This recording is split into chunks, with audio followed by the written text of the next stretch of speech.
രാവിലെ തന്നെ വണ്ടിയെടുത്ത് കേരച്ചൂര വാങ്ങാൻ ഇറങ്ങിയതാണ് കേട്ടോ. ഇന്ന് മീനച്ചാർ ഉണ്ടാക്കാൻ വേണ്ടിയിട്ടാണ്. അപ്പം ഇവിടെ കുറേ മീൻ ഇരിക്കുന്നുണ്ട് കേട്ടോ. നല്ല മീൻ കുറേ വെറൈറ്റീസ് ഉണ്ട്, പക്ഷെ എല്ലാം നല്ല വിലയാണ് കേട്ടോ. ട്രോളിംഗ് നിരോധനം ആയതുകൊണ്ട് തന്നെ ബോട്ടൊന്നും പോകുന്നില്ലല്ലോ, അതുകൊണ്ട് തന്നെ മീനിനൊക്കെ നല്ല വിലയാണ്. അപ്പം കേരച്ചൂരയ്ക്ക് 580 രൂപയാട്ടോ ഞാൻ 1 കിലോയ്ക്ക് കൊടുത്തത്. അത് വാങ്ങി, പക്ഷെ നല്ല ഫ്രഷ് ആയിരുന്നു കേട്ടോ. അത് വാങ്ങി അതിൻ്റെ ക്ലീൻ ചെയ്യാനൊക്കെ കൊടുത്തു. അപ്പോൾ അതിൻ്റെ സ്കിന്നൊക്കെ കളഞ്ഞ് ക്ലീൻ ചെയ്ത് തരാൻ ഞാൻ പറഞ്ഞിട്ടുണ്ട്.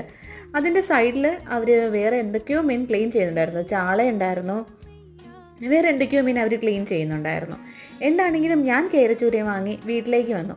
വീട്ടിലേക്ക് വന്നിട്ട് ഞാൻ അതൊന്ന് മാരിനേറ്റ് ചെയ്യാൻ വെച്ചിട്ടുണ്ട്. മാരിനേറ്റ് ചെയ്യാൻ വെച്ചതിന് ശേഷം ഒരു അരമണിക്കൂർ ഞാനതങ്ങനെ വെച്ചതിന് ശേഷം ഫ്രൈ ചെയ്തെടുത്തു.